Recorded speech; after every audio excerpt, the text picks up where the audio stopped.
The hall smelled of smoke and damp wool. Eadric stood beneath the rafters, shoulders squared, hands empty. The thatch above him whispered with wind. Around him were faces he had known since childhood, men who had wrestled him in boyhood, women who had washed linen beside his mother in the stream, boys who now wore beards. No one met his eyes. The Reeve's voice carried slowly through the timbered room, not loud, not angry, simply official. In those days, prisons were not yet the shape of punishment. There were no stone corridors meant for years of suffering. A man accused was held, if at all, only until judgment. Law was not built upon walls. It was built upon balance. If a man harmed another, there was boat. Compensation paid to the injured. If a life was taken, there was the man price. Each freeman carried a value, fixed by rank. A seor like Eadric had his appointed worth, a thegn more, a king immeasurably more. This was how peace was kept among fierce and armed men. Better silver than blood, better cattle than vendetta, but only if the silver could be paid. The dead man's kin stood together on the far side of the hall, 6 of them, brothers and cousins. Their hands rested lightly on spear shafts. They did not shout, they did not curse, they waited. The Reeve recited the sum. It was heavy, heavier than it sounded. In the days of King Athelstan, a single shilling might buy a sheep, 6 might buy an ox. 200 shillings, the wergild of a seor, was the price of a small herd, a fortune in hooves and wool and milk. Eadric's voice had been steady when first asked. His kin would gather the silver. They would sell cattle. They would empty storehouses. They would make it right. But kinship was a fabric woven tight, and when fear enters it, threads loosen. The first cousin had refused quietly. His own children were thin after winter. The second had said he would help later. The third had not come to the hall at all, and so the sum lay unpaid. The law of the old tribes assumed something simple and terrible. For a crime to have been committed, an individual must have suffered injury. The injured was no helpless supplicant. He was a fighting freeman. If he could not be placated, vengeance would run through the bloodline like fire and dry grass. The king's peace could stand between families, but only when the forms were observed, only when fines were rendered, only when balance was restored. The Reeve's voice ended. Silence followed. There were other punishments in those centuries.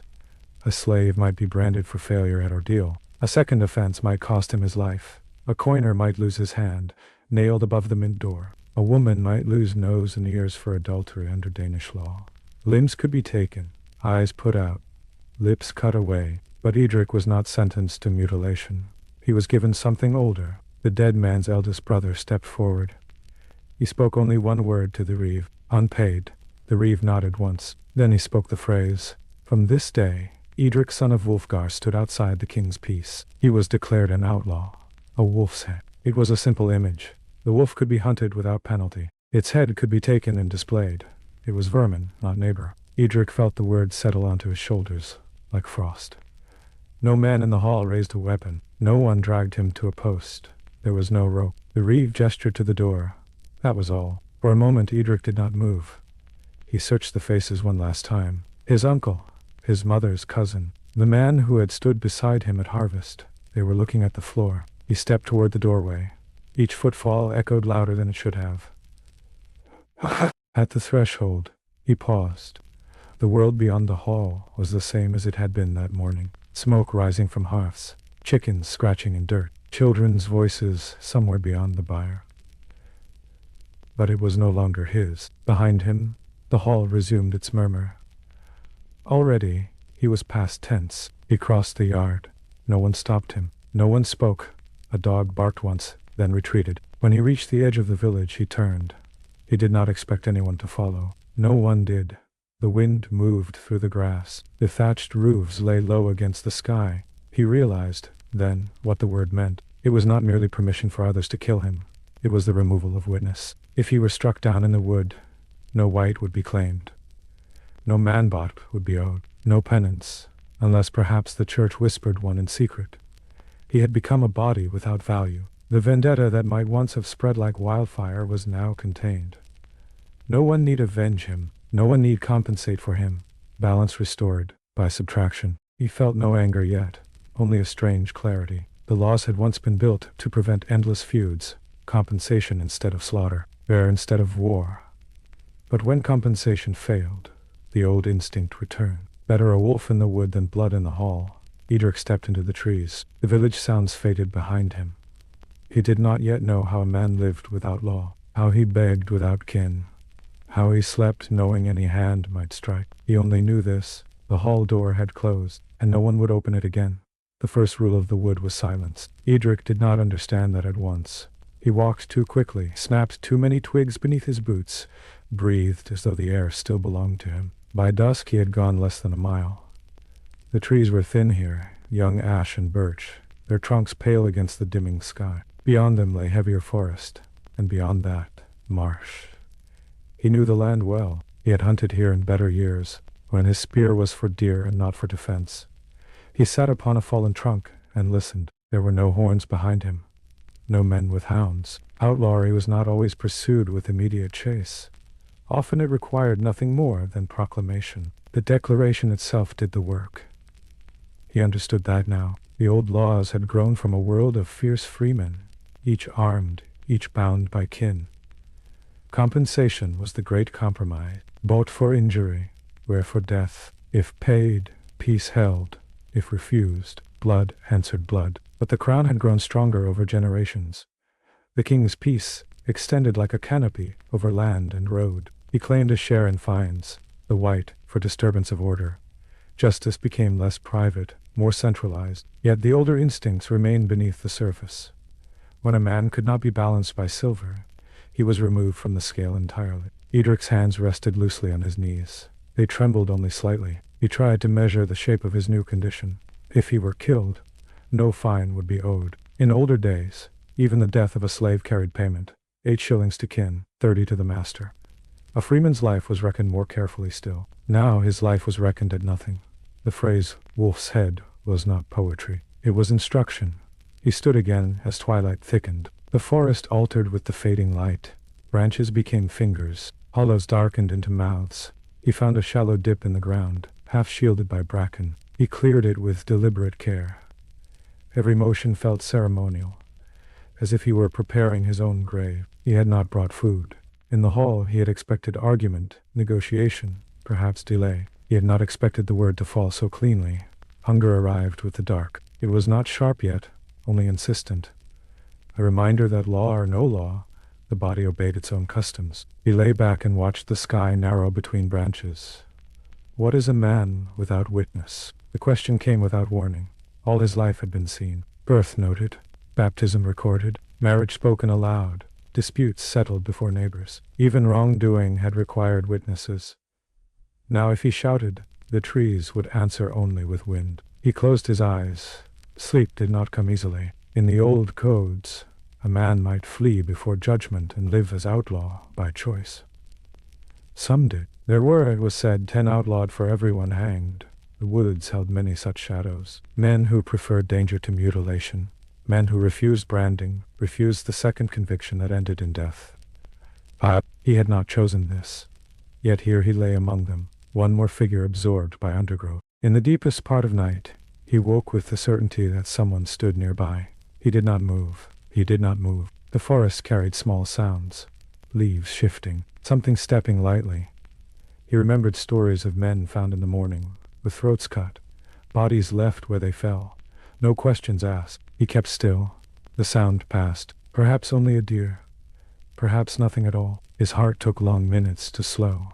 Toward dawn, he dreamed. He stood again in the hall.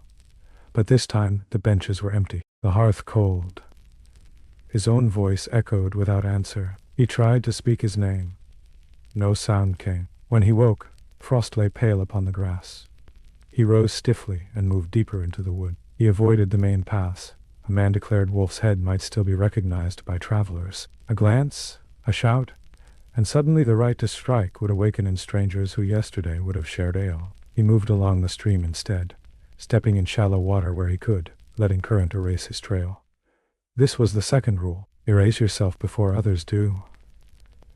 By mid-morning, hunger sharpened. He found berries clinging to thorn, bitter, small. He ate them slowly. He considered snares, but snares required time and patience required belief in tomorrow. Did he believe in tomorrow? He did not know. He thought of his mother. she had not come to the hall. She would have been spared the sight, perhaps spared the knowledge, or perhaps she would hear before sunset. Would she mourn? Would she pray? The church might impose penance for killing, even when the state did not. A fast, 2 years perhaps, for the slaying of a slave, or a freeman, heavier still. But penance did not restore protection. He could confess in whispers to a priest, but absolution would not reweave the torn fabric of kinship. The old laws had allowed for like, eye for eye, yet even those codes sought limit, no more than equal harm. Compensation had been the greater mercy. It admitted human fury, but channeled it. Now fury lay unchanneled. He knew the dead man's brothers would not rest easily. The proclamation did not extinguish anger. It merely removed formal restraint. They might hunt him for satisfaction, not for law. He paused beside a fallen oak. His mind circled one fact again and again. He had not meant to kill. The fight had been sudden. Words flung. A shove. A stone in hand. The crack of skull against wood.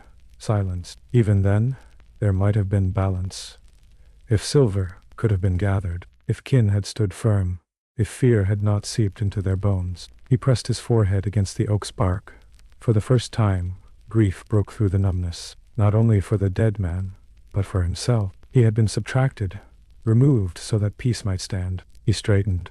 The stream curved south. Beyond it lay marshland seldom visited. He would go there. He would learn the language of reeds and waterfowl. He would become small. Behind him, unseen beyond the rise, the village smoke rose straight into the cold morning air. Within its ring of fields and fences, law still held. Outside it, Eadric walked into a different order. Not chaos, not yet, but something colder. By the third day, Eadric understood something the hall had not spoken aloud. Outlawry did not only remove protection, it relieved others of fear. In the old time, before kings rode circuits with sheriffs and judges, before gaols were ordered built in walled towns, peace had depended on kin. Injury to one was injury to many.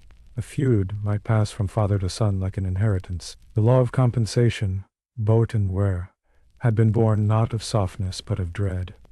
Better silver paid than generations consumed in vengeance. The aggrieved was assumed to be no weakling. He was armed. His cousins were armed. His sons would be armed. Placate him, or prepare for blood.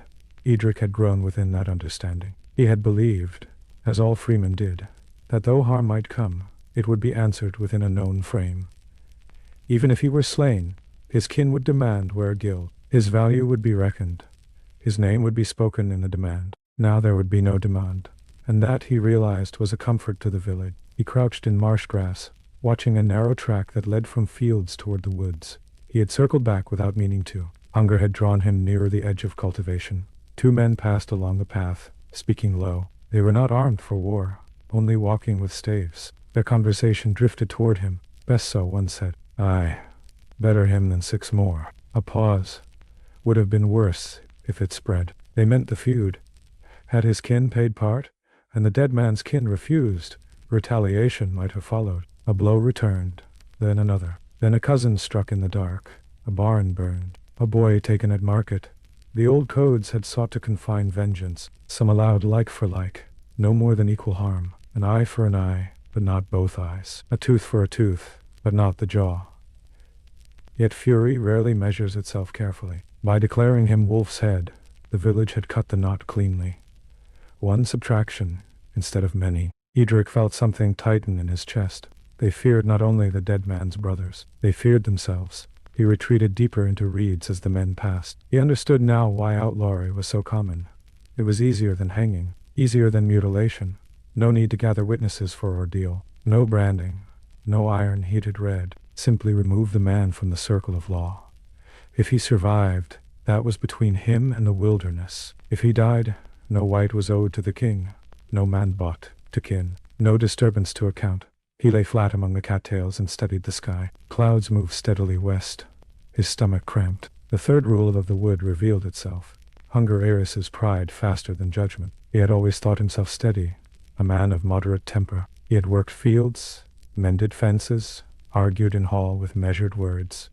Now he found his thoughts narrowing to food, to warmth, to concealment. He caught a frog near the water's edge and ate it raw. The taste did not matter. He drank from the stream, cupping hands that once held plow handles. Toward evening, He saw smoke rising not from the village, but from a distant clearing. Thin thread, cautious. Another outlaw? A charcoal burner? A swineherd? Approach meant risk, but hunger pushed him forward. He moved slowly, circling wide before closing. The clearing held a crude shelter of branches. Beside it sat a man with cropped hair, and a narrow iron collar around his neck.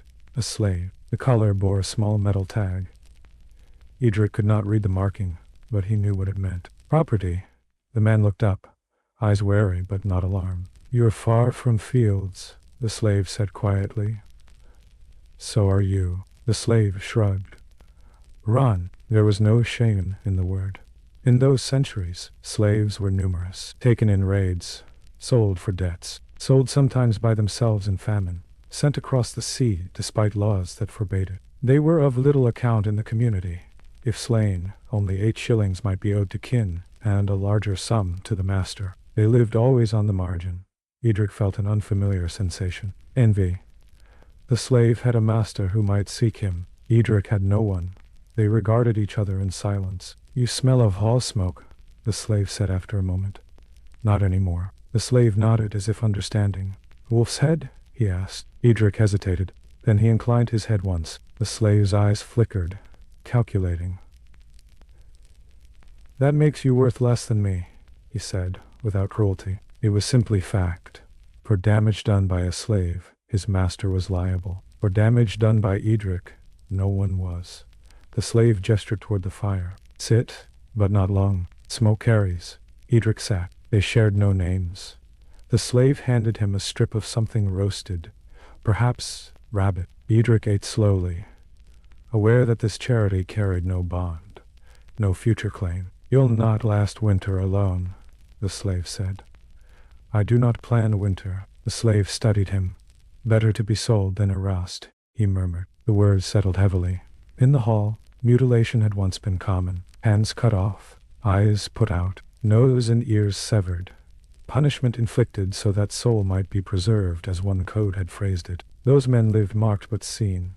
Eadric lived, unmarked but unseen. The slave rose. "I go north," he said. "Marsh is thin here. Too many tracks." He paused. "Men hunt wolves in packs." Then he disappeared into trees. Eadric remained by the dying fire. Night thickened. The 4th rule came to him, as embers dimmed. Alone is visible. He rose before moonrise and moved again. Somewhere beyond marsh and oak, the village slept more easily. The feud had not begun. The subtraction had held, and in the darkness, one more man learned how small a life could become when law turned its face away. By the end of the first week, Eadric understood that outlawry was not a single event. It was a condition that deepened. The word spoken in the hall had been the door closing.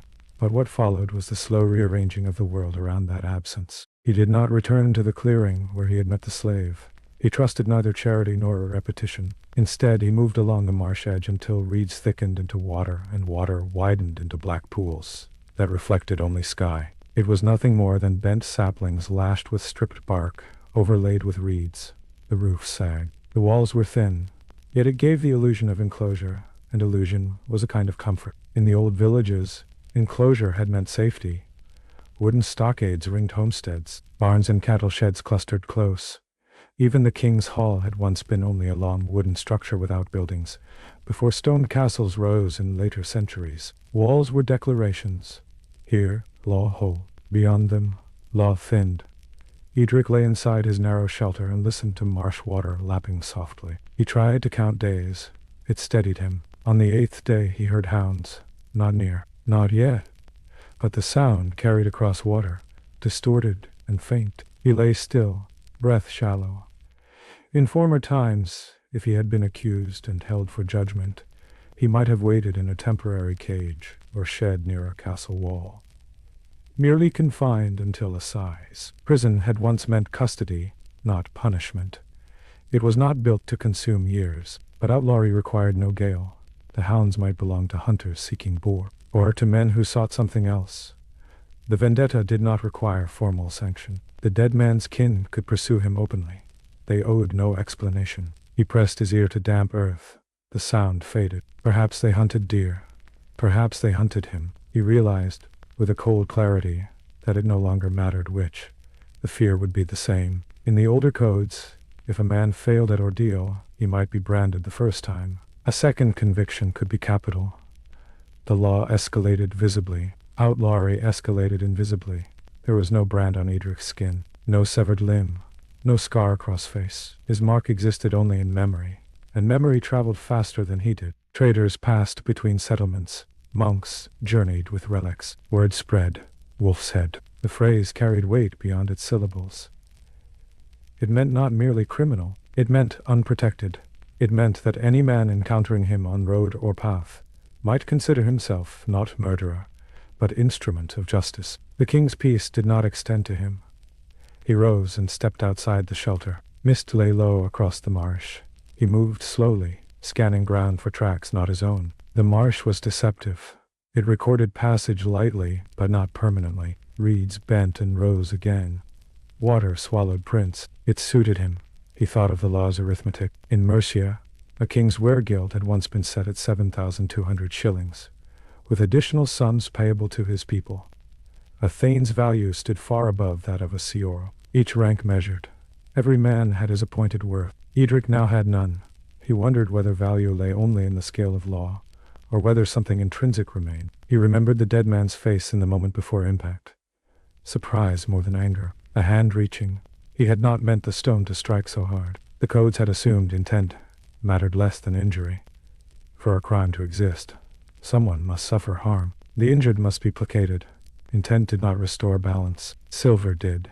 He walked toward a line of alder trees where ground rose slightly above water. He considered approaching a monastery. Churches often imposed penance. They spoke of soul preservation even when the state cut hands and put out eyes. But penance did not annul outlawry. A priest might hear confession, assign fasting, speak absolution. He would still be Wolf's Head when he stepped back outside. He knelt by the water and washed his face. His reflection looked thinner already. He tried to speak his own name aloud. Eadric, son of Wulfgar. The words felt fragile. He imagined speaking them to a stranger on the road. What would the stranger hear? A name with no protection. A body with no price. He rose and returned to the shelter. That afternoon, rain began. It fell steadily, soaking reed walls, seeping into bedding of dry grass. He did not move. Rain concealed scent, drowned sound. For a few hours the world blurred. He allowed himself to think of the hall again, not the judgment. The days before, the murmur of voices, the exchange of news, the sense of being located. Belonging had been so ordinary that he had never named it. Now absence was constant. Toward evening, hunger returned sharp and undeniable. He ventured into shallows and felt with his hands beneath mud. He found small fish and crushed them between stones. He ate slowly. Above him, geese passed south in uneven lines. They traveled in company. He swallowed and wiped his hands on wet grass. In the deepening dusk, he understood the fifth rule. A man outside law must become less than a man, not by cruelty, by reduction. Reduce movement, reduce fire, reduce sound, reduce desire. The wolf did not debate its condition. It survived. And so he began to shed what he could. Not name, not memory, but expectation. In the distance, faint as breath, he thought he heard again the bay of hounds. He did not look toward it. He simply lay down in the damp shelter and let the rain fall between him and the world that had erased him. On the 10th day, the marsh gave him a gift. It was not food, though food would have been welcome. It was not shelter, though his reed hut sagged further each night. It was certainty. He found the track at dawn, not the light indentation of deer, or the careless splash of cattle straying too far from pasture. This was deliberate, heel placed with weight, toe pushing off, a man's stride, and beside it, pressed deep into soft earth, the clean round marks of a hound. Eadric crouched, fingers hovering above the impression without touching. The mud still held moisture along the edges. The track was fresh, hours, not days. He did not feel surprise. The brothers had begun. In the older times, before the king's authority extended its long reach, vendetta had been the natural answer to blood. If compensation failed, vengeance followed. It was not considered lawlessness. It was balance pursued by other means. The old codes had tried to contain that instinct. They had assigned value to limbs, to teeth, to lives. They had declared that for so much injury, so much payment. No more, no less. But the instinct did not disappear. It waited. Outlawry removed restraint. Eadric rose slowly and scanned the horizon. Mist lay thin over the water. Alders stood silent. A heron lifted from the shallows, wings wide and soundless. He understood the sixth rule. When hunted, do not run. Running leaves patterns. Panic creates noise. Fear draws straight lines. Instead, he stepped into the stream. He walked upstream for 100 paces, then crossed to the opposite bank where ground hardened under scattered stone. He moved across rock as long as possible before re-entering marsh further north. The hounds would follow scent. Water would confuse them. Rock would thin the trail. He did not deceive himself into believing this would save him forever. It might buy him hours. Hours were life. As he moved, he felt something shift inside him. Until now, his exile had been a slow erosion. Hunger, cold, the diminishing of self. Track in the mud sharpened him. Fear, when named, becomes a tool. He thought of the dead man's eldest brother, broad-shouldered, patient, not given to shouting. That man would not rage blindly. He would plan. The vendetta did not require haste. It required completion. Eadric felt no hatred toward him, only an austere recognition. If their positions were reversed, would he have done differently? He did not know. By midday, he reached higher ground beyond the marsh. Sparse oak, thin soil, patches of heather. He found a hollow beneath an overhang of stone and crouched there, listening. The forest held its breath. Hours passed. In the stillness, his thoughts drifted again to law. The growing strength of the crown had altered justice. Kings claimed share in fines. Sheriffs collected. Judges rode circuits. Disturbance of peace became offense against sovereign as well as victim. Yet here, in this pursuit, he felt the older world. No sheriff led the hunt. No royal officer sought to imprison him for term. This was personal. This was kin answering kin. He wondered whether the king's peace, withdrawn from him, protected the brothers in their pursuit. It did. They could move openly, calling his name in forest if they wished. If they killed him, no white would be owed, no man boat, no compensation for disturbance. His life had become legal absence. Toward afternoon, faint and distant, he heard it. A bay. Low at first, then another, higher. The hounds had found something. He closed his eyes briefly. The seventh rule formed without effort. Do not imagine mercy. He rose and moved again, this time toward thicker woodland, where undergrowth tangled densely. Movement would be slower. Scent would cling, but visibility would shrink. He broke branches deliberately in one direction, then doubled back beneath a fallen trunk. The hounds' voices grew louder. They were not wild. They were disciplined, responding to human command. He could almost see them, ribs heaving, tongues lolling, ears forward. He thought of wolves. A wolf hunted in pack, yes, but a lone wolf, driven from pack, survived differently. It avoided confrontation. It fed on smaller prey. It learned patience. He felt no kinship with the animal in that moment, only the cold symmetry of the name. By late afternoon, the baying shifted direction. The sound moved eastward. They had lost him, or believed they had.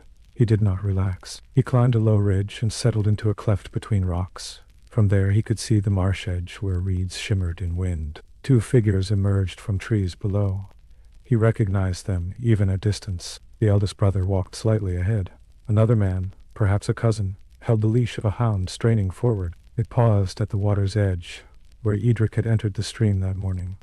The brother crouched, studying ground. He remained there a long time. Then he stood. He spoke something Eadric could not hear. They moved along the bank, searching. The hound's voice rose once, uncertain, then faded. Eventually, they turned back. Eadric did not move until they vanished from sight. When he did, his limbs trembled uncontrollably. It was not relief. It was recognition. The hunt had begun in earnest. There would be more days like this, perhaps weeks, perhaps until one of them lay dead. The forest darkened early beneath cloud. He remained in the rock cleft as dusk fell. He considered fire, but rejected it. Smoke betrayed. Cold seeped into him. He wrapped arms around knees and let the trembling subside. He understood now the deeper layer of outlawry. It was not only that others could kill him. It was that he must assume they would. Trust, once the common air of village life, had become poison. He lowered his head against stone. Night thickened. Far off, faint and almost gentle, he heard a final echo of hounds returning toward fields. The vendetta would sleep tonight, but not end. He closed his eyes, not in peace, but in calculation. The word spoken in the hall had done its work well. He was erased from protection, but he was not yet erased from breath, and for now, breath would suffice. The cold entered him slowly. It did not strike like a blade. It seeped.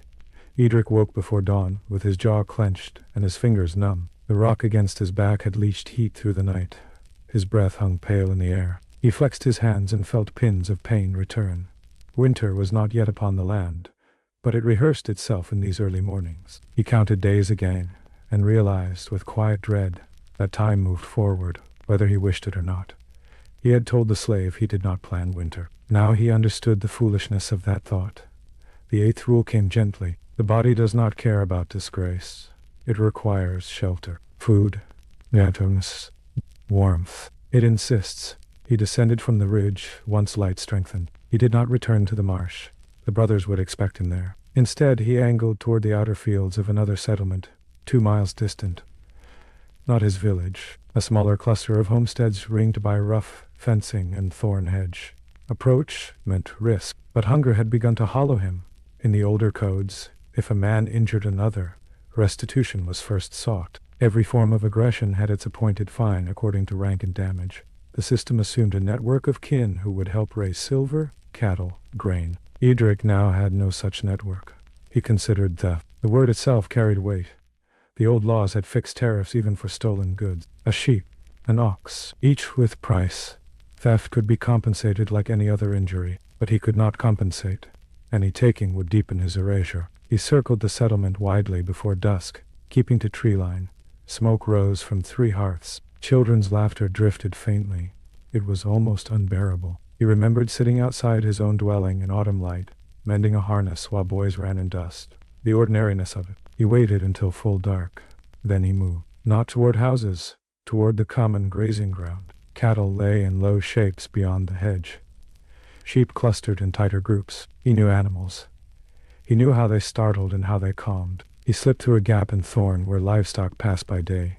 He chose a single sheep at the edge of the flock. His hands were steady as he grasped wool and cut throat swiftly with a small blade. The animal shuddered once, and stilled. He worked quickly, dragging the body back through hedge into shadow. He did not attempt to carry all. He cut meat and left the rest. He felt no triumph, only necessity. In the distance, a dog barked. He froze. The bark came again, questioning. A man's voice answered softly, soothing. Silence returned. He retreated into trees, carrying wrapped strips of meat beneath his cloak. Only when he reached deep cover did he allow himself to breathe fully. He knelt beside a small hollow and considered fire. He had avoided it for days. Smoke betrayed position, but raw meat in cold weather sickened. He gathered the driest twigs he could find beneath pine boughs, and built a fire no larger than a cupped hand. Shielded by stones, he roasted meat quickly, eating with fierce concentration. The warmth spread through him like memory. He realized something then that unsettled him more than hunger. He had crossed another boundary. The first killing had been accident born of anger. This taking was deliberate, not of a man, but of livelihood. In the village, if sheep were stolen and thief known, compensation would be sought. The offender's kin would be pressed. If unpaid, escalation followed. Here, there would be no compensation. Only loss. He extinguished the fire carefully and scattered ash. The 9th rule settled heavily. Every act now feeds the future hunt. He knew the missing sheep would be counted at dawn. Tracks examined. Dogs set upon trail. Perhaps not today. Perhaps not immediately. But he had left mark. He slept poorly that night. In dreams, he walked again into the hall. But instead of men, sheep stood upon benches, staring at him with unblinking eyes. He woke with a start and lay still, heart pounding. The forest around him was quiet. He rose and moved at once. He would not remain near the settlement. As he walked, he considered the strange hierarchy that had governed his former world. A slave's injury required payment to master. Damage by slave fell upon master's purse. Even the lowest had a place in the accounting. He had become lower than that. Lower than a Theo. The slave he had met carried iron collar marking ownership. That iron conferred identity, twisted though it was. Eadric carried nothing. No collar, no brand, no claim, only the invisible mark of outlawry. By midday he reached a stretch of woodland older and denser than marsh trees, oaks thick as 2 men's embrace. understory sparse beneath their shadow. He felt safer there, but safety was a thin garment. He knew now that survival would require more than hiding. It would require thought. Winter would close marsh and harden ground. Tracks would hold longer. Streams would freeze, removing water's protection. He would need shelter stronger than reeds. He began to search for a place where earth rose against rock, where he might dig partly into hillside and roof with timber. Work steadied him. Hands that had once plowed now scraped soil. He cut saplings with care, fashioning supports. As he labored, sweat warmed him despite cold air. He almost forgot for a time the words spoken in the hall. Almost. Late in afternoon, as he carried a bundle of branches toward the shallow pit he had begun, he heard it. Not hounds, not men, a single shout, distant. His name. It carried faintly through trees distorted by wind. He did not answer. He did not run. He set the branches down gently and listened. Silence followed. The shout came again, fainter. Then nothing. He resumed work. The vendetta had not ceased. It had widened. He would need to become smaller still. Smaller in footprint, smaller in expectation, but not yet smaller in will. The earth yielded slowly beneath his hands. And as evening settled, Eadric felt the shape of a different existence forming, one not acknowledged by law, but carved stubbornly from soil. For now, that would be enough. The shelter took 3 days, not 3 full days of steady labor. He dared not remain fixed in one place too long, but 3 cycles of work and concealment. By the end, he had carved a shallow chamber into the hillside where a rock jutted like a broken tooth from the earth. He lined the pit with woven branches, roofed it with saplings and turf, and disguised the entrance with brush. It would not withstand a determined search, but it would soften wind. He stood back from it at dusk and studied his own work, as if it belonged to another man. In the village, houses stood openly. Doors faced the path. Smoke rose without shame. A dwelling was a declaration of membership. This was concealment. The 10th rule came quietly. To live outside law is to live without display. He entered the shelter and lay on the bed of dry leaves he had gathered. The earth's smell was heavy and close, but it held warmth better than stone. He had eaten sparingly since the sheep. The stolen meat had lasted longer than he expected, stretched thin by discipline. But he would not risk another foray soon. Not near that settlement. Hunger was easier than pursuit. He closed his eyes and listened to the wind moving across the ridge. For a moment he imagined he could hear the murmur of a hall. Not words, just presence. The low human hum that marked community. It was phantom sound, memory-filling absence. He rolled onto his side and pressed his palm against his chest. The brother's hunt had changed something inside him. Before, he had thought of himself as removed from law. Now he understood he was also its reminder. As long as he lived, unpaid where hung unresolved. The declaration of outlawry had relieved the village of formal obligation, yes, but it had not erased knowledge. He embodied imbalance. The law of compensation had once sought to prevent endless retaliation. It assumed reason could channel fury, that silver could replace blood. But when silver failed, the old structure collapsed inward. The feud did not spread, because he had been cut loose. He felt a strange, bitter clarity. Outlawry was not simply punishment. It was preservation of the many at the expense of the one. He did not resent the logic. He resented the solitude.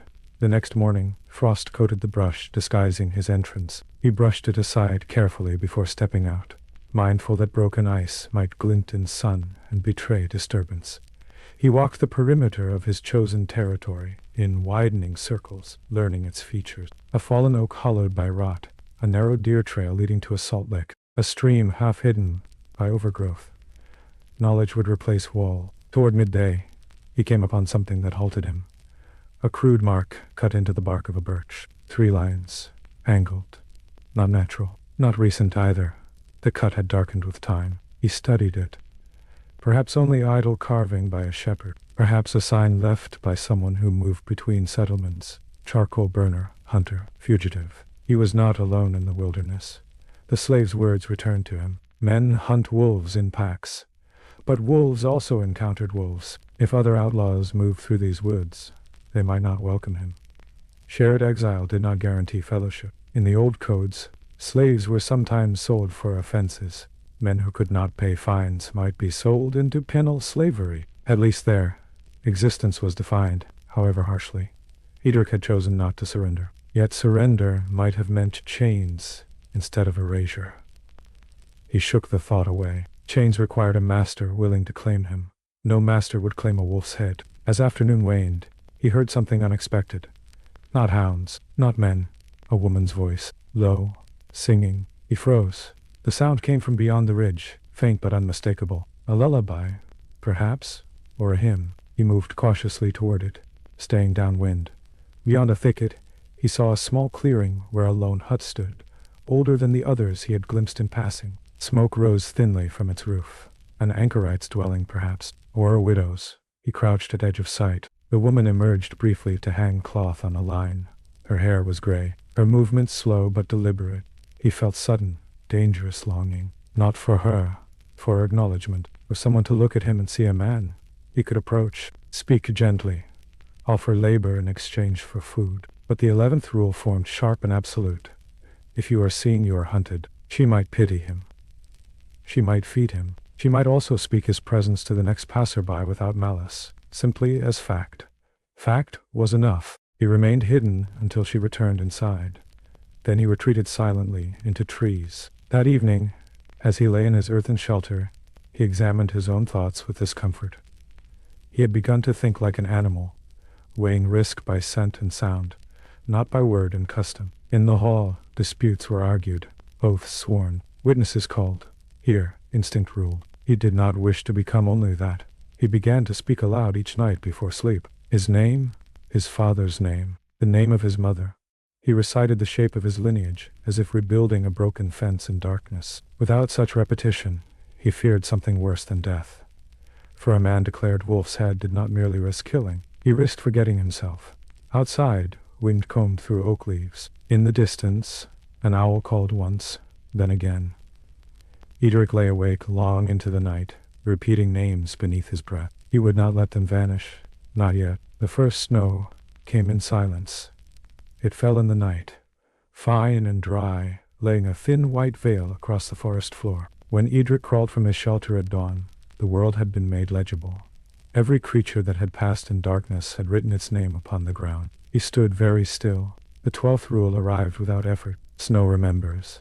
A fox had crossed near his entrance. A deer had moved lightly along the ridge. Small prints of birds stitched the open spaces. And there, unmistakable, the deep paired impressions of boots, not near his shelter, but near enough. He followed the line cautiously, moving parallel rather than stepping into it. The tracks were from the previous day, before the snow, now edged in white. 2 men, their stride unhurried. They had walked the ridge above his dwelling. He felt no surge of panic, only a tightening awareness. The brothers had widened their search beyond marsh and stream. They were patient. In the early tribal days described in the old records, vengeance might spread across villages and clans, drawing in cousins and children yet unborn. That danger had shaped the compensation system. Better to bind fury with silver than unleash it across generations. But here, fury had been isolated, contained in 2 men walking quietly along a ridge. Outlawry had not extinguished vendetta. It had refined it. Eadric returned to his shelter and studied it with new eyes. The brush disguising the entrance would betray disturbance against fresh snow. His own prints fanned outward like accusation. He would have to abandon it. He gathered what little he possessed, a strip of dried meat, a flint shard, a small knife. Before leaving, he did something he had not expected. He placed his palm against the earthen wall. For weeks, this shallow burrow had been his world, a crude womb against wind. He felt no attachment to the structure, but he felt the weight of leaving it. A man who must abandon shelter easily becomes a wanderer, without memory. He stepped backward into the snow and erased his own tracks by brushing pine boughs across them. Then he walked deliberately down the ridge in full view of the morning light. If they returned, he wanted them to see. He wanted them to believe he had fled far beyond this ground. The 13th rule formed. Sometimes you must leave a trail. He descended toward a lower valley where snow thinned beneath thicker canopy. There he circled twice, then crossed a shallow creek where ice had not yet formed fully. Cold water burned his ankles. He welcomed it.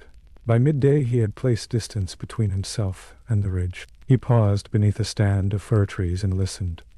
The forest and snow carried sound differently, quieter, yet sharper. He thought of the widow he had seen days earlier. Her hut might hold warmth, Perhaps food stored in earthen jars. He could take.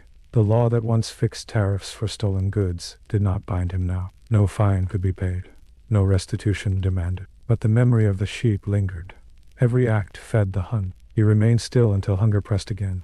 Toward afternoon, as clouds thickened overhead, he heard voices. Not brothers. Different. He crouched and moved closer, careful to place feet in deer tracks where possible. Through a screen of branches, he saw 3 men in rough cloaks. Not farmers.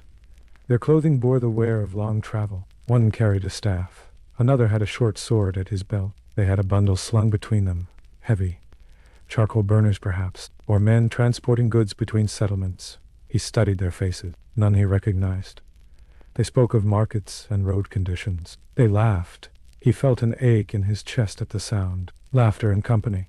He remained hidden. As they passed, one of them paused and glanced toward his thicket. Eadric froze. The man narrowed his eyes, listening. Snow drifted softly between branches. After a moment, the traveler shook his head and moved on. Eadric exhaled slowly. The 14th rule settled. Visibility is not only sight, it is scent, sound, the disturbance of air. He remained in the thicket long after the men disappeared. Only when the forest reclaimed silence did he rise. By dusk, the snow had deepened. He found a hollow beneath a fallen fir, where branches created natural shelter. He scraped space beneath them and crawled inside. The cold would be sharper tonight. He wrapped his cloak tightly and lay on his side, knees drawn close. In the hall weeks ago, he had stood tall, shoulders squared. Now he folded inward to preserve heat. He wondered, not for the first time, whether this was how a man vanished. Not by blade, by shrinking, by folding smaller each day until the world no longer needed to notice. He closed his eyes and forced himself to speak again. Eadric, son of Wulfgar. His breath fogged before his face. He repeated it until the words steadied him. Outside, snow continued its quiet work, smoothing ridges, filling depressions, erasing the memory of tracks. In the distance, faint and almost swallowed by falling white, he heard something. A horn, not loud, not near, but unmistakable. The hunt had not ended. It had merely slowed. He lay still and let the snow fall. The horn did not sound again that night. Snow thickened, softening even the memory of the note. Eadric lay beneath a fallen fir and listened until the forest settled into its winter breathing. A slow, muffled quiet where each movement seemed deliberate. When morning came, the world had been remade. Snow lay deeper now, smoothing the broken earth, rounding stones, burying the smaller shrubs entirely. The forest looked gentle, almost kind. It was not. The 15th rule revealed itself in that pale stillness. Winter narrows choice. He rose stiffly, brushing snow from his cloak. His feet burned with cold where water had soaked through the previous day. He stamped them until sensation returned. Every step now would write clearly upon the land. He walked in short, deliberate lines, doubling back, stepping into his own prints where possible. But snow was honest. It recorded weight and hesitation. It showed where a man paused, where he turned his head. He moved toward lower ground, where wind had scoured drifts thinner. By midday, hunger returned sharp and immediate. He had misjudged his stores. In village life, winter had been anticipated with salted meat, dried grain, shared labor. One family's weakness might be steadied by another's surplus. Kinship law did not exist only in halls. It existed in granaries. Here, he possessed only what he could seize alone. He found rabbit tracks crossing a small clearing and followed them carefully. The animal had burrowed beneath a thicket. He set a crude snare with trembling fingers. Then he waited. Waiting in snow is different from waiting in autumn. Cold presses inward. Time stretches. He crouched beside a tree trunk and drew his cloak tighter. His breath came in small clouds. He thought again of the hall. Not the judgment this time. The days before it. The rhythm of shared work. The unspoken assurance that if illness struck, someone would come. If roof sagged, hands would lift. The old codes had formalized that mutual reliance. A man's wergild was not merely price. It was recognition that he existed within a web of obligation. Outlawry severed that web. He had become a loose thread. The snare jerked. He moved quickly, heart pounding, and found the rabbit struggling weakly. He dispatched it with swift pressure and whispered something without knowing why. Perhaps apology, perhaps gratitude. He built a fire in a shallow pit, shielded by snowbanks, and roasted the meat slowly, careful to keep flames small. Smoke rose thin and straight in cold air. He scanned the tree line repeatedly. Every sound felt amplified in winter. After eating, he scattered ash and buried remains beneath snow. He could not linger. As he rose to move, he noticed something that tightened his chest. Not his. Booted. They crossed the clearing from east to west, cutting near where he had waited. They were not the same as those he had seen days earlier. The stride differed, narrower, lighter. He crouched to examine them. One man, not walking steadily, pausing often. He followed at distance, curiosity overcoming caution. The tracks led toward a shallow ravine where snow had drifted deep. At its base lay a figure half covered in white. Eadric descended carefully. It was the slave he had met weeks ago. The iron collar still circled his neck. His face was pale beneath frost, eyes half open, unfocused. He had fallen, or perhaps been driven.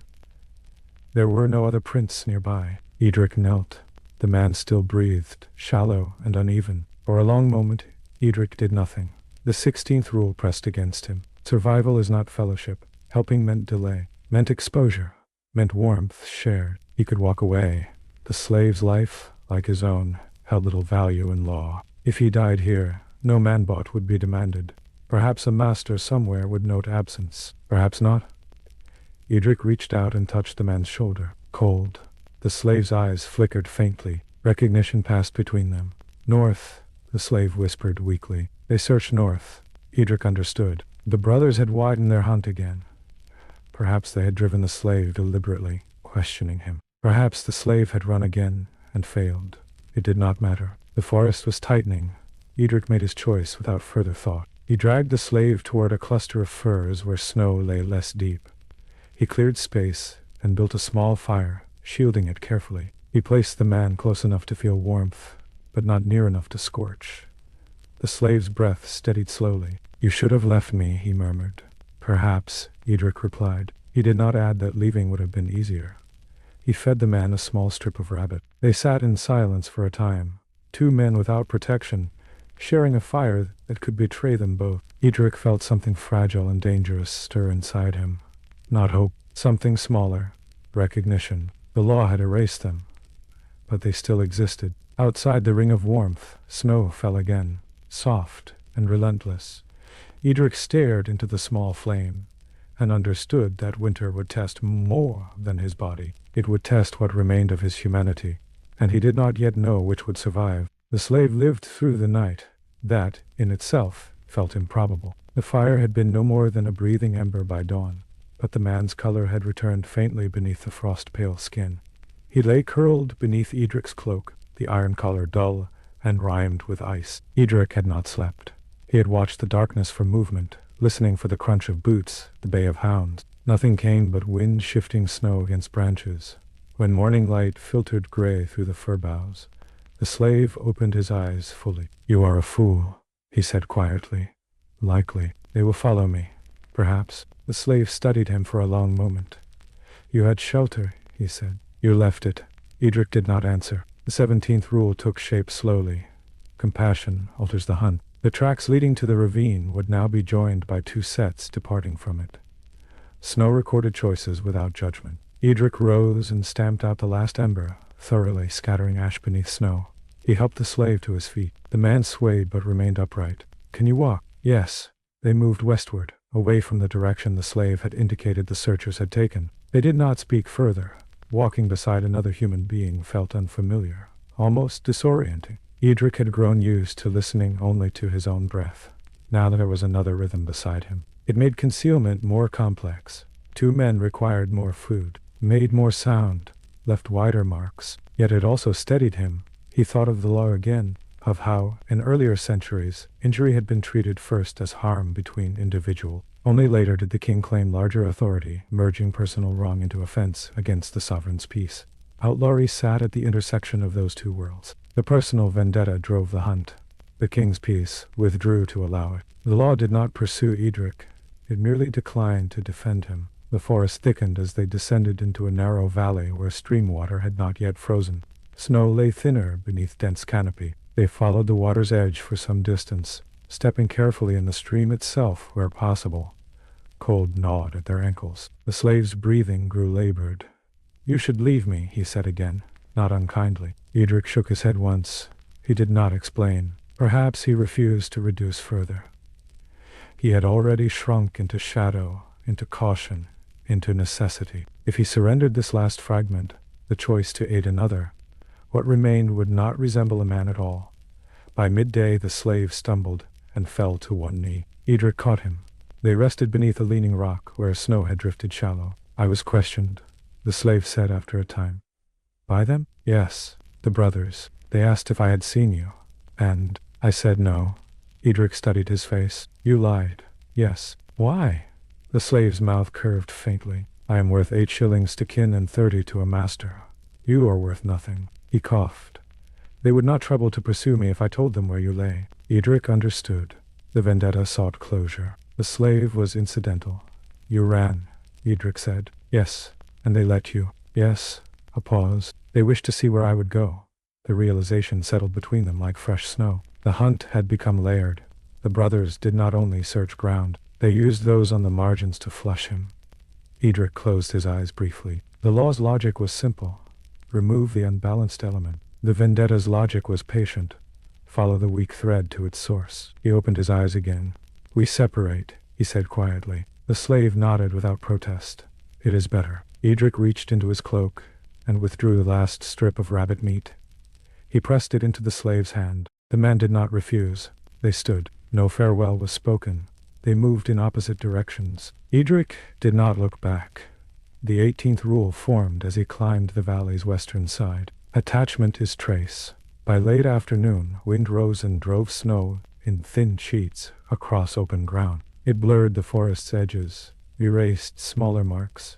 He climbed higher until he reached a ridge overlooking a broad expanse of trees. From there, he could see smoke rising faintly from distant settlements. Human presence, warmth, structure. He felt again the strange doubling inside himself. The pull toward belonging, and the knowledge that belonging had expelled him. In the early centuries, a man who failed at ordeal might lose hand or foot, eyes or nose. His body would bear the mark of offense, yet he would remain within community, a living warning. Eadric bore no visible wound. His wound was absence. He descended the far side of the ridge into thicker forest and searched for a place to shelter before night. As he worked with numb fingers to shape a shallow hollow beneath tangled roots, he heard something carried faintly by wind. Not a horn, not hounds, voices, more than 2. He froze. The brothers were not alone. Perhaps cousins had joined them. Perhaps neighbors. Vendetta, once contained, was widening again. Outlawry had preserved the village from formal feud. But the human desire for resolution had its own gravity. He crouched in shadow and listened. The voices passed along the ridge he had just descended, unaware of how near they moved. He exhaled slowly, only when silence returned. Night would fall soon. He crawled into his shallow refuge and pulled branches close around the entrance. The forest darkened. Snow whispered down again, covering signs of passage. Eadric lay awake, heart steady but alert. He had survived another day, but the circle tightened. The words spoken in the hall still echoed. Wolf's Head. It had been a legal declaration. It had become a living condition. And now, as the hunt grew more deliberate, he felt the full weight of it. Not merely hunted, but harassed. He closed his eyes and spoke his name once more into the dark. The forest did not answer. The hunt did not break upon him that night. It passed like weather over the ridge, voices thinning into distance, boots pressing snow where he had stood only hours before. Eadric did not sleep. He lay in the shallow hollow beneath roots, and felt something shift inside him that was neither fear nor exhaustion. It was clarity. The 19th rule formed in the dark. You are no longer pursued for what you did. You are pursued for what you represent. The brothers sought not merely the man who had struck a fatal blow. They sought conclusion, an end to imbalance. As long as he lived, something remained open. Payment restored equilibrium. Injury was accounted, named, settled. Outlawry was another form of closure. But it was incomplete while breath remained in the outlaw's chest. By dawn, the sky cleared. The snow glittered hard and bright beneath sun. Eadric crawled from his shelter and surveyed the ground. Tracks marked the ridge above. 3 men now, not 2. The pattern was unmistakable. They had fanned outward, circling, testing. He descended cautiously in the opposite direction, moving towards steeper ground, where rock jutted through snow. He felt no anger toward them, only the steady pressure of inevitability. As he moved, he began to consider something he had avoided until now. Surrender, not to the brothers, to the law. In later centuries, gaols would hold men awaiting trial. Assizes would be convened. Prison would be place of confinement, not yet punishment in itself. But in his time, there was no term to serve. Outlawry did not invite negotiation. He could present himself to a lord, perhaps claim service in exchange for protection. Yet a wolf's head was a liability. To shelter him might provoke feud.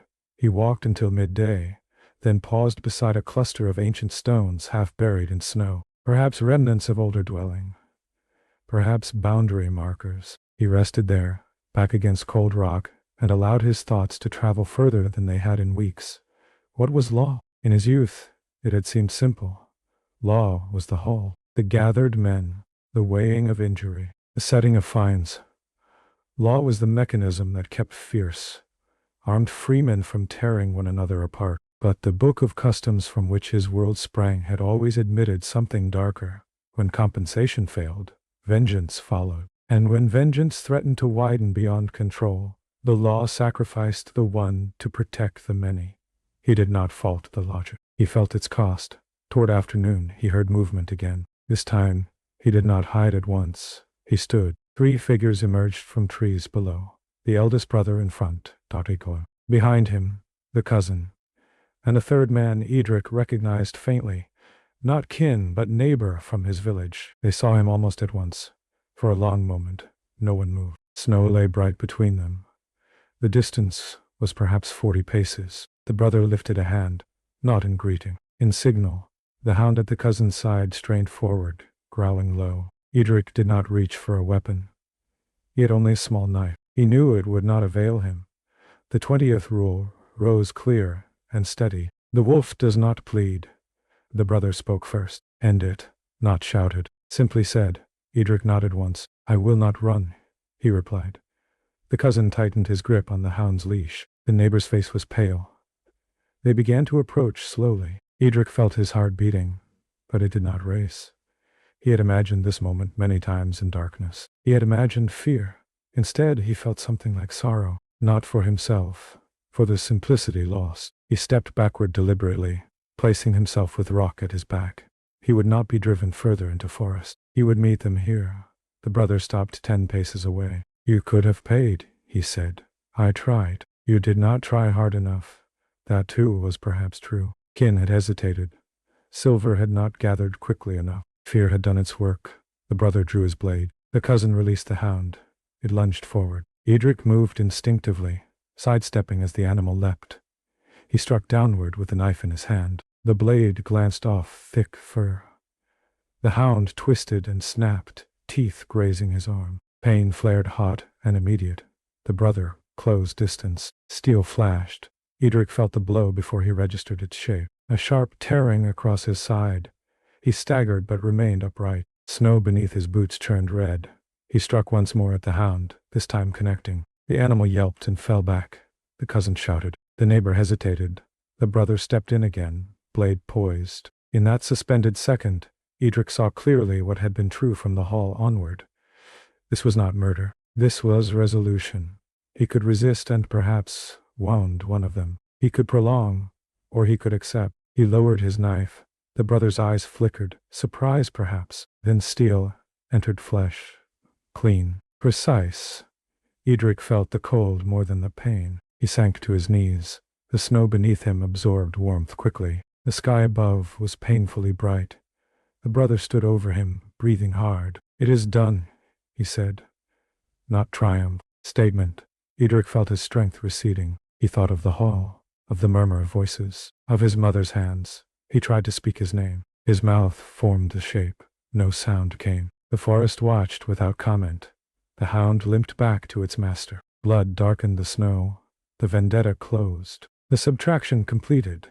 As his vision dimmed, Eadric understood the final rule. A man declared wolf's head dies twice, once in the hall, And once in the snow, darkness came gently. But death did not take him at once. It hovered. Eadric lay upon the snow, warmth leaving him in slow, steady currents.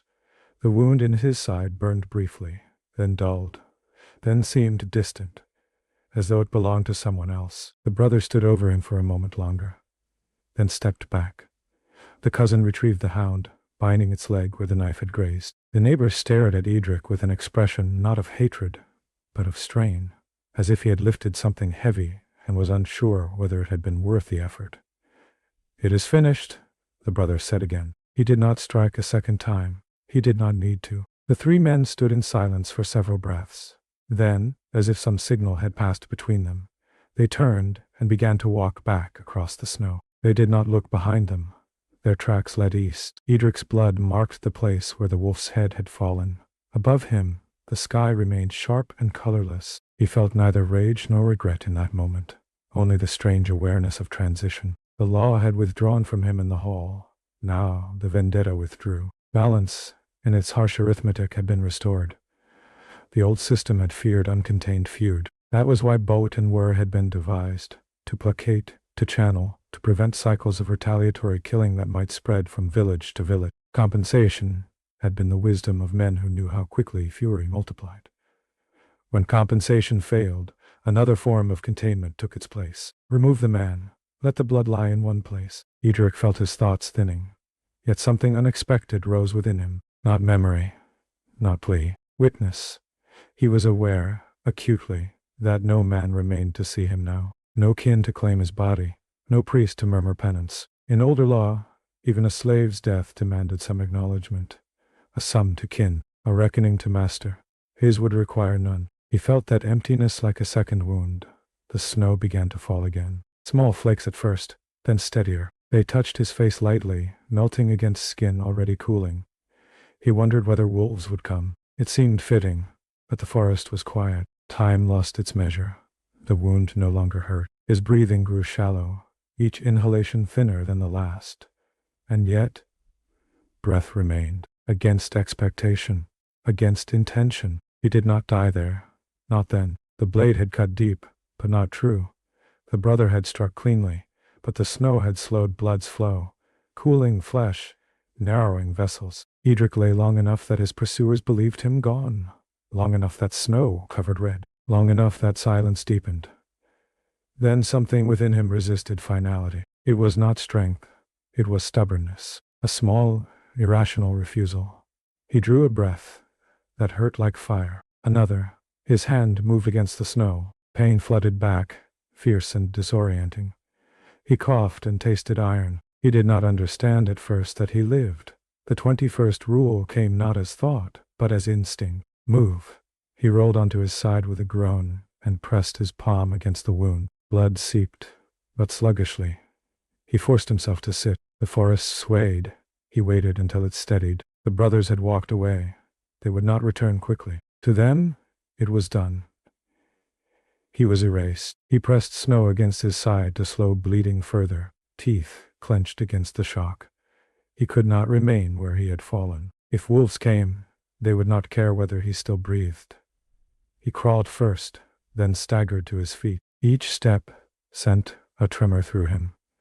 He moved downslope, not toward his former shelter, not toward marsh, but toward the deeper forest where fallen timber lay thick. He did not think beyond the next pace. The forest received him without comment. Snow thickened. His tracks, erratic and smeared with blood, blurred quickly. By the time twilight fell, he had reached a hollow between two uprooted trees where roots formed a crude wall. He collapsed there. Darkness came hard and fast. He drifted between awareness and nothing. In one moment, he felt the bite of cold. In the next, he felt heat as if lying beside a hearth. He heard voices that were not present. His mother's laugh, the murmur of the hall, the slave's quiet tone. He opened his eyes once and saw only branches against dim sky. He did not know whether he would wake again. He did not know whether survival now meant anything more than prolonged exile. The vendetta had closed in the minds of those who hunted him. The law had completed its subtraction, yet breath remained, and with it, a strange new condition. He was no longer merely outlaw. He was ghost, a man declared dead, uncounted, unclaimed. Outside not only protection, but knowledge. Snow fell steadily, covering ridge, valley, and clearing alike. In the morning, there would be no visible sign of struggle, only smooth white ground. The village would settle. The brothers would return to their fields. Balance would be spoken of quietly, perhaps with relief. And somewhere in the deeper forest, beneath roots and snow, a man who had been erased would continue to breathe. The law had not accounted for that. When he woke, the world was smaller. Snow had sealed the hollow almost completely. Only a thin gray light filtered through the lattice of roots above him. His breath had carved a shallow cave in the drift. Frost rimed his beard and lashes. For a long moment he did not remember. Then the wound in his side pulsed. Memory returned in fragments. The ridge, the hound, the brother's blade, the snow closing over him. He lay still and listened. No voices, no hounds, only the faint hiss of wind moving across buried branches. The 22nd rule formed in that dimness. If the world believes you dead, do not correct it. He pressed his fingers carefully against his side. Blood had stiffened the cloth of his tunic. The cold had slowed the flow. Perhaps saved him. The cut was deep, but not mortal. Not yet. He did not thank fortune. He did not name it miracle. He understood only that breath remained, and breath, however thin, required decision. He pushed upward slowly, widening the hollow, letting snow collapse away from his face. Light strengthened. The sky above was pale, unbroken. He crawled from beneath the roots and lay on his back, staring upward. The forest bore no mark of struggle. Wind and snow had erased the ridge. The brothers would return to their village and speak of resolution. They would not search further. Why would they? He had fallen. He had bled. They had left him for dead. In their accounting, the subtraction had been completed. In the old system of compensation, balance required acknowledgement, payment recorded, oaths sworn, witnesses present. Here, balance had been assumed by absence. He rolled onto his side and tried to sit. The effort sent blackness surging at the edges of his sight. He waited until it receded. He needed warmth. He needed water. He needed to become smaller still. He dragged himself toward a fallen log where wind had cleared snow thinner. There he gathered dry splinters from the underside of the wood and struck flint with shaking hands. The spark caught slowly, reluctantly. When flame finally licked upward, he bent close, guarding it with his body. Heat returned painfully. He did not risk a large fire, only enough to warm fingers, to melt snow into water. As he worked, he felt something shifting within him that was not merely relief at survival. It was detachment. The man declared Wolf's Head had been hunted. The man left for dead had been resolved. What remained was neither. He touched his chest lightly. Eadric, he whispered. The name sounded strange. He tried again. Son of Wulfgar. The words felt distant, like names in a story told long ago. He understood now a deeper layer of exile. Outlawry had erased him from law. Near death had begun to erase him from memory. If he returned to the edge of any settlement, gaunt and scarred, who would know him? Who would claim him?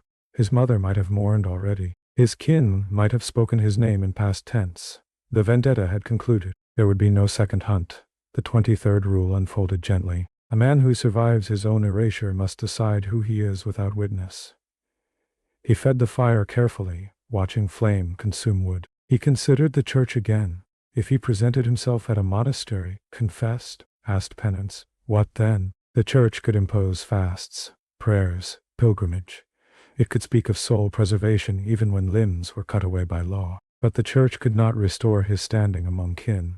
Absolution did not recreate protection. He looked at the snow-covered forest around him. Perhaps he would not return at all. Perhaps the deeper wilderness offered a different form of belonging, not among men, but among patterns of season and survival. Yet he hesitated. The old codes had assumed that even fierce men required community to temper them. Without it, vengeance ruled. Without it, a man risked becoming less than human.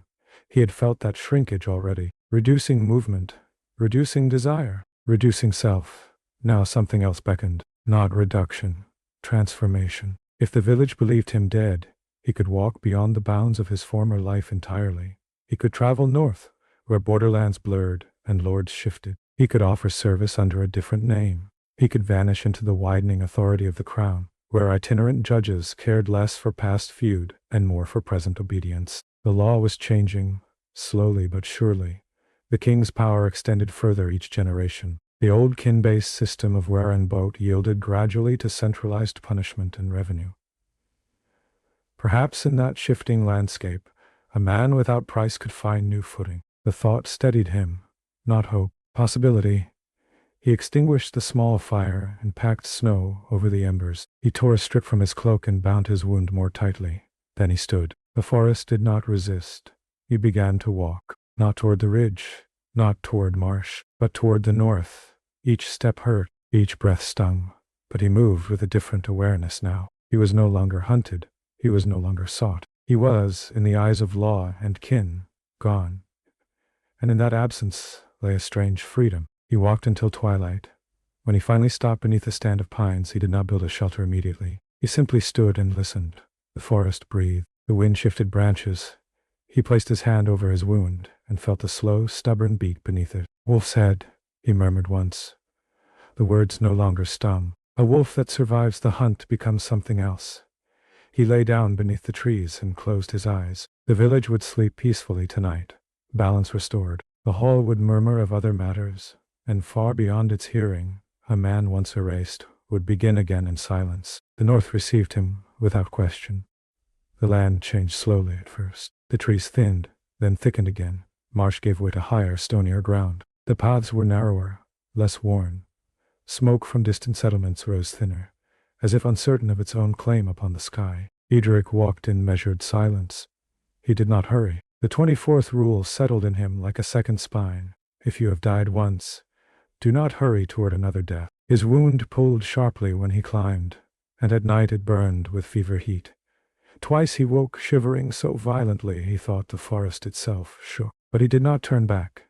He kept north. In earlier days, such movement would have been unthinkable. A seer belonged to his land as surely as a tree to its soil. Kinship defined boundaries more firmly than fences.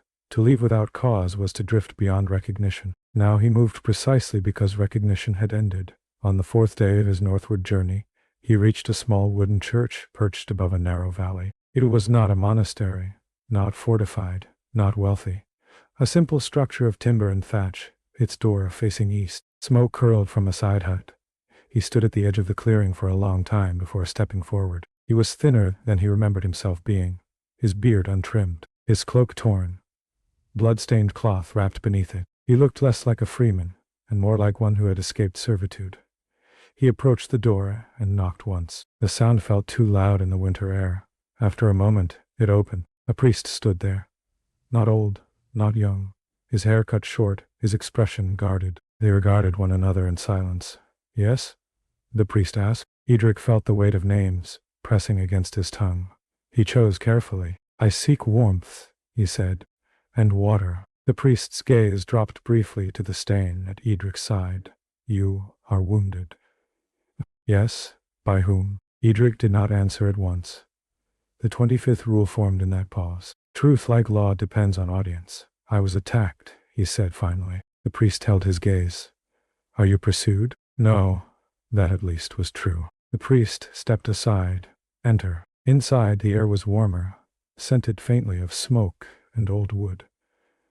A small brazier glowed near the center of the space. Eadric sank to one knee without intending to. The priest fetched water and cloth. He unwrapped the blood-stiffened bandage carefully and examined the wound. "You are fortunate," he said quietly. "Another inch, and you would not be here." Fortunate. Eadric considered the word. The priest cleaned and rewrapped the injury with patient hands. "No one has come asking for you," he added after a time. Eadric nodded. "Will you remain?" the priest asked. The question carried more weight than it seemed. To remain would mean acknowledgement. A name recorded. A place in some ledger or memory. Eadric looked toward the door. Snow fell beyond it in thin, steady lines.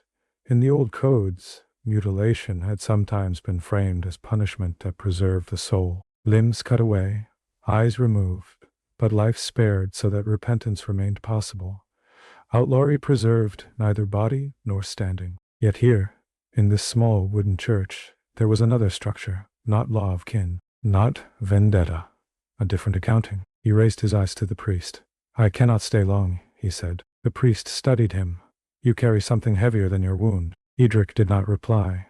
The priest did not press. He handed Eadric a small crust of bread and gestured toward the brazier. "Rest," he said. Eadric ate slowly. Warmth seeped into his bones. He closed his eyes briefly, not in sleep, but in stillness. For the first time since the hall, he felt neither hunted nor diminished. He felt seen, not as Seorl, not as Wolf's Head, simply as man. The priest spoke again, quietly. "There are men who believe justice ends when blood answers blood." Eadric opened his eyes. "And you?" he asked. The priest considered. "I believe justice ends when hatred ends." Eadric absorbed that in silence. The vendetta had concluded with his fall in the snow. Hatred, perhaps, had cooled, but something else lingered. Memory. He rose slowly. "I will go," he said. The priest nodded. He did not ask a name. He did not offer absolution. He simply placed a hand briefly upon Eadric's shoulder. "Walk carefully," he said. Eadric stepped back into the falling snow. The church door closed softly behind him. The 26th rule emerged as he resumed his northward path. Not all erasure is permanent. Some forms of witness do not require price. He did not turn back toward the village. He did not seek confrontation. He moved forward into lands where his story was unknown. The forest thinned gradually, revealing rolling hills beyond. Somewhere ahead lay settlements that had not spoken the word Wolf's Head over his name. Somewhere ahead lay fields where vendetta had no claim upon him. He walked until dusk painted the snow faintly blue. He did not speak his name that night. He did not need to. For the first time since the hall, the word no longer defined him. It had shaped him. It had stripped him. It had nearly ended him. But it had not claimed the whole of him. He lay beneath the open sky and watched stars pierce the dark. The old law had erased him. The vendetta had closed upon him. The forest had nearly consumed him. Yet breath remained, and with it, choice. He crossed into lands where no one knew his face. The shift was not dramatic. There was no border stone announcing new jurisdiction, no banner marking altered allegiance. The change lay in subtle details, the pattern of thatch on roofs, the accent of men's voices overheard at a distance, the arrangement of fields. He had stepped beyond the memory of his own name. The 27th rule settled into him as naturally as breath. A man without witness may choose the shape of his next life. He did not declare himself openly. He did not seek hall or lord at once. Instead, he approached settlements at their edges, offering labor for food in the quiet, practical manner of one accustomed to work. He mended a fence for a farmer whose sheep had strayed. He split wood for an elderly couple in exchange for a bowl of broth. He carried stones for a mason repairing a low wall. No one asked about scars. No one inquired into past feuds. They saw only what stood before them, a lean man with steady hands who spoke little and worked hard. The law here still held the old forms: compensation for injury, tariffs for theft, wergild calculated by rank. The king's peace extended thinly, but present. Yet in these outer lands, the machinery of vendetta did not reach him. He slept in barns, beneath eaves, once in the loft of a mill where grain dust settled softly around him like pale memory. At night, when he lay awake listening to the slow breathing of animals below, he would sometimes trace the scar at his side and feel the echo of steel. The wound had knit crookedly. It would ache and cold for the rest of his life, a mark invisible to most, but he did not resent it. It reminded him of subtraction, of erasure, of survival. He had not spoken his birth name aloud in many days, not out of fear, out of choice. He tried another name once, quietly to himself. It felt awkward. Names, he realized, are not garments to be changed lightly. He remained unnamed for a time, working, watching, learning the rhythms of this new place. He observed disputes in small gatherings, a boundary questioned, a cow injured, a debt unsettled. The local reeve recited customary sums calmly. Men argued, then relented. Silver or goods exchanged hands. Balance restored. He felt an unexpected calm watching these proceedings. He understood now what the old codes had tried to accomplish. Not mercy. Containment. Keep fury from multiplying. Keep blood from spreading. In his own case, the system had chosen the harshest containment. Remove the element. Let peace resume. He did not forgive it. He did not condemn it. He simply saw it. One afternoon, while repairing a thatched roof alongside a younger man, he was asked casually, "Where are your kin?" The question struck deeper than any blade. He paused only briefly before answering. "Gone." The younger man nodded, as if that explained everything. In these lands men disappeared often. To war, to famine, to illness, no one pressed further. The 28th rule emerged quietly. Silence can be shelter. Winter deepened, then slowly began to loosen its grip. Snow thinned. Mud returned beneath boots. The river swelled with meltwater. He had survived the season. More than that, he had endured himself. One evening, as he sat outside a low cottage after a day's labor, watching the sun sink behind distant hills, he heard something that tightened his chest unexpectedly. A horn, not the harsh note of pursuit, a different sound, a signal marking the close of day's work. He closed his eyes. The memory of the earlier horn, the one that had echoed faintly through snow as Vendetta closed in, stirred briefly, then faded. This horn did not call for blood. It called men home. He opened his eyes and studied the faces around him. Strangers who had come to know him only as a capable hand and quiet presence. He felt no desire to tell them who he had been. He felt no urge to reclaim old standing. He understood something essential now. Law and kinship had once defined him. Outlawry had erased that definition. The forest had stripped him further, but in their place, something simpler had emerged. Work, breath, choice. He rose and walked a short distance away from the cottage to stand alone beneath the evening sky. He spoke then, not loudly, not defiantly. Eadric. The name felt less like claim and more like remembrance. He added softly, son of Wulfgar. Not because anyone here needed to know, but because he did not wish to lose it entirely. He would carry it privately. A lineage folded inward. The vendetta had ended. The hall had forgotten him. The law had subtracted him. Yet he remained. And in remaining, he had become something neither wolf nor freeman entirely. He had become a man shaped by erasure. The sky darkened fully. He returned to the cottage and lay down among the scent of hay and wood smoke. Tomorrow he would rise and work again, not as outlaw, not as ghost, simply as one who continues. 2 parts remained of his story, not of conflict, of consequence. Spring came without asking his permission. The snow withdrew first from the south-facing slopes, exposing damp earth and the flattened remains of last year's grass. Then the streams swelled and ran brown with thaw. Birds returned, tentative at first, then bold. Eadric watched the change with the cautious wonder of a man who had not expected to see it. He had worked steadily through the last weeks of winter, never long in one place, never entirely settled. He had learned the habits of these outer settlements, when men gathered, when they dispersed, how disputes were spoken and resolved. He had observed something else as well. Here, the king's peace felt closer. Travelers spoke of sheriffs riding circuits, of fines claimed not only by injured kin, but by royal authority, of gaols being built in towns to hold accused until judgment. The world was shifting. The older system of private vengeance and compensation had not vanished, but it shared space now with a growing central power. He understood, in a quiet way, that he stood between eras. In his village, outlawry had been a clean excision, a return to older instincts when silver failed. Here, justice seemed to tighten under the crown's hand. He wondered what would have become of him in a different time. Would he have been confined in a timbered gaol, awaiting assize? Would a royal judge have weighed his intent differently? Would mutilation have marked him visibly rather than erasure invisibly? The questions carried no bitterness, only reflection. One afternoon, as he helped raise a new fence post for a farmer whose land bordered a shallow ravine, a rider approached along the path, not armed for war, clothed plainly but well. He bore the air of authority lightly, without display. The farmer straightened and wiped his hand. "Sheriff's man," he murmured. Eadric felt his body tense instinctively, then forced himself to remain still. The rider greeted the farmer and inquired about a dispute reported over grazing rights. Voices remained calm. Measurements discussed. Witnesses named. The sheriff's man recorded notes on a small tablet. Order. Process. No blood. Eadric listened quietly.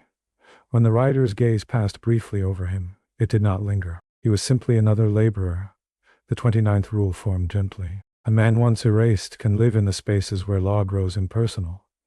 In this newer order, justice began to separate from kinship's immediacy. Offense against neighbor became offense against crown. Fines fed royal coffers as much as private reconciliation. The fear of vendetta still lived, but it was being reshaped. Eadric sensed that had he committed his fatal act here, the path might have differed, yet he did not allow himself to drift into regret. He had survived the world that had formed him. He now inhabited one being reformed, That evening, as he walked alone beyond the settlement's edge, he saw something that halted him. A wolf, lean, gray. It stood upon a rise not 20 paces away, watching him. For a long moment, neither moved. The animal's ribs showed faintly beneath its coat. Its eyes were steady, neither hostile nor afraid. Eadric felt no kinship fantasy, no romantic illusion. He saw instead the clear fact of existence. The wolf lived without hall or kin in the human sense. It survived by alertness, by hunger, by avoidance, and occasional boldness. It did not seek vindication. It did not argue justice. It endured. The wolf turned first and loped away into trees, silent as falling ash. Eadric remained where he stood. He understood then the final shape of his transformation. He would not return to his village. He would not present himself as one resurrected from snow. To do so would unravel the fragile peace restored there. The brothers believed him dead. Let them. The hall had closed. Let it remain closed. He would live instead in this widening space where the old and new orders overlapped. A man unnamed, defined not by wergild nor vendetta, but by work and breath. He returned to the settlement slowly. The farmer called out to him, asking for help stacking cut timber. He answered without hesitation. As twilight fell, he felt no triumph, no dramatic resolution, only continuity. His story would not end in hall or on ridge. It would lengthen quietly. The final part of it would not be marked by blade or proclamation. It would be marked by choice. He lay down that night beneath a roof he had helped repair and listened to the small sounds of sleeping animals and distant water. He did not speak his name. He did not need to. He had learned the deepest lesson of outlawry. Erasure does not end existence. It alters it. One part remained, not of action, of meaning. Years passed without proclamation. No horn called his name. No hall spoke judgment. The world did not reverse itself to acknowledge what had occurred upon the ridge. And in that quiet absence, Eadric learned the last truth of outlawry. It is not the hunt that defines a man. It is what remains when the hunt is over. He stayed in the borderlands, never long enough in one place to become indispensable, never so briefly that he seemed suspicious. He mended fences, cut timber, helped raise beams for a new barn when a storm tore through in late spring. He learned which lords pressed hard for dues and which allowed tenants more air. He listened when sheriff's men rode through, and when reeves recited customary fines. He watched the old and new orders overlap uneasily. In one dispute, a man struck another with a staff during argument over grazing rights. Blood flowed, but no life was taken. The injured man's kin demanded compensation. The sheriff's man declared that disturbance of the king's peace also required a white, payable to the crown. Silver passed hands in two directions. Eadric observed in silence. The ancient instinct, to answer injury with immediate force, remained in the air like smoke. Yet it was increasingly framed, measured, taxed. He thought sometimes of the hall of his youth. He imagined the benches more worn now, the men older, the brothers of the dead man perhaps quieter in their speech, their fury long cooled into memory. Did they think of him? Perhaps not. Perhaps his name had been spoken once more in private, then set aside. In the arithmetic of village life, subtraction had balanced the ledger. He felt no desire to disturb that balance. One evening, in late summer, he walked alone beyond the fields after a day's labor. The air was heavy with ripening grain, the sky low and gold. He sat upon a stone and watched swallows sweep over the field. He let his thoughts move backward without resistance. He saw again the hall's dim interior, the reeve's calm voice reciting sums. He saw the dead man's kin standing rigid, hands upon spear shaft. He heard the single word that had sealed his fate, unpaid. He remembered the way no one met his eyes as he stepped toward the door. He had believed, in those first days of exile, that outlawry meant annihilation. He had feared becoming less than man. He had nearly done so, shrinking, reducing, narrowing himself to survival alone. The vendetta had pursued him not only across snow but into his own spirit. It had tempted him toward bitterness, toward hardness. Yet survival had forced him to confront something more subtle. Law had erased his protection. Kin had withdrawn. Community had turned its face. But the capacity to choose remained. That had been the unexpected element. The old codes, in their stern clarity, assumed men would either pay or be paid for. They measured value in silver and cattle. They believed peace could be purchased. When that failed, they permitted eradication. They did not account for the men who survived eradication. Eadric rose and walked along the edge of the field. Children ran past him, laughing, unaware of the weight he carried. A woman called them back gently before dusk. He felt neither envy nor resentment, only a quiet recognition. Belonging, he understood now, is not merely granted by law. It is enacted daily in small exchanges, labor shared, bread divided, disputes settled without blade. He had once belonged by inheritance. Now he belonged by participation. The scar at his side would always remind him of what had been taken, but it would also remind him of what had not been. He paused and looked toward the distant line of hills that lay southward. Beyond them lay his village. Beyond them lay the hall where his name had once been spoken with authority. He did not curse it. He did not bless it. He accepted it as part of his formation. The Anglo-Saxon world that had shaped him was fierce and pragmatic. It knew the danger of vendetta. It devised both and where to contain that danger. It claimed the king's peace as shield against endless feud. And when those mechanisms failed, it sacrificed the one to save the many. There was a harsh wisdom in that. There was also loss. Eadric stood beneath the darkening sky and understood the final rule. A man erased from society may still choose the kind of life he lives beyond it. He turned back toward the settlement where lamplight flickered in low windows. No one there knew the word that had once defined him. No one needed to. He walked not as wolf, not as ghost, not even as sea oral, but as a man who had been removed from one order and learned to inhabit another. The hall door had closed. The forest had opened. The hunt had ended. The world had continued. And so did he.